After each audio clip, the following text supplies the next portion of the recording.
Lord, patawad po sa aking pagtataksil.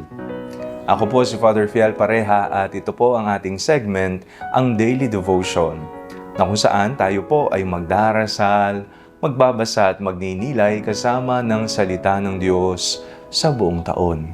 Manalangin tayo. Sa ngalan ng Ama, ng Anak at ng Espiritu Santo. Amen. Halina, banal na Espiritu, liwanagan mo ang aming puso at isip, nang maunawaan at may sa buhay namin ng iyong salita. Amen. Our Bible passage for today is from the Gospel of St. Matthew chapter 26 verses 14 to 25, and I read it for you.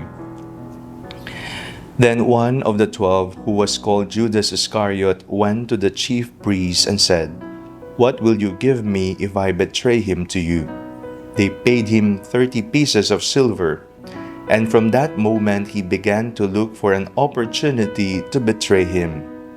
On the first day of unleavened bread, the disciples came to Jesus, saying, "Where do you want us to make the preparations for you to eat the Passover?" He said, "Go into the city to a certain man and say to him, 'The teacher says, my time is near. I will keep the Passover at your house with my disciples.'" So the disciples did as Jesus had directed them, and they prepared the Passover meal. When it was evening, he took his place with the 12. And while they were eating, he said, "Truly I tell you, one of you will betray me." And they became greatly distressed and began to say to him, one after another, "Surely not I, Lord?" He answered, "The one who has dipped his hand into the bowl with me will betray me. The Son of Man goes as it is written of him. But woe to that one by whom the Son of Man is betrayed. It would have been better for that one not to have been born." Judas, who betrayed him, said, "Surely not I, Rabbi?"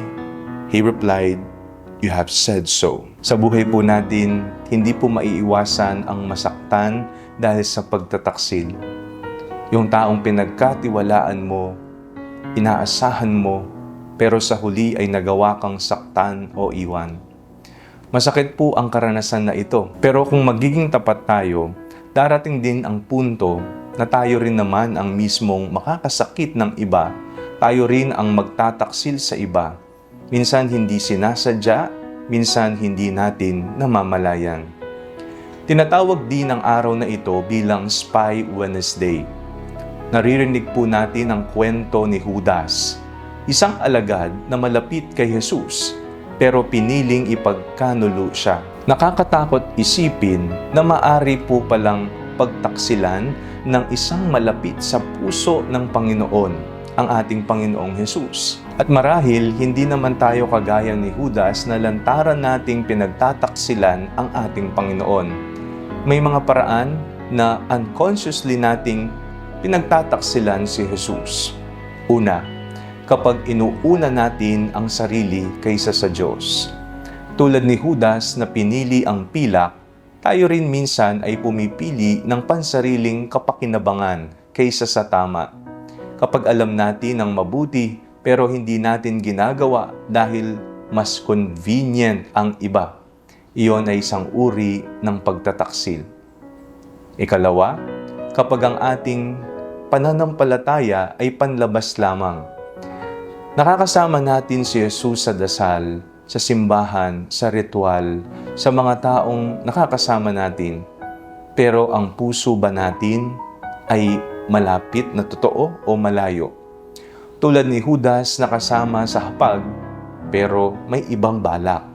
Tayo rin minsan ay nasa presensya ng Diyos, pero hindi tunay na bukas sa Kanya. Ikatlo, kapag binabaliwala natin ang Kanyang tinig. Ilang beses na tayong kinakausap ng Diyos sa ating konsensya, sa salita niya, sa mga tao na nakapaligid sa atin, pero pinipili nating hindi makinig. Unti-unti lumalayo tayo nang hindi natin namamalayan. Pero ang mabuting balita ang nagsasabi na sa atin, may pagkakataon para magbago pa.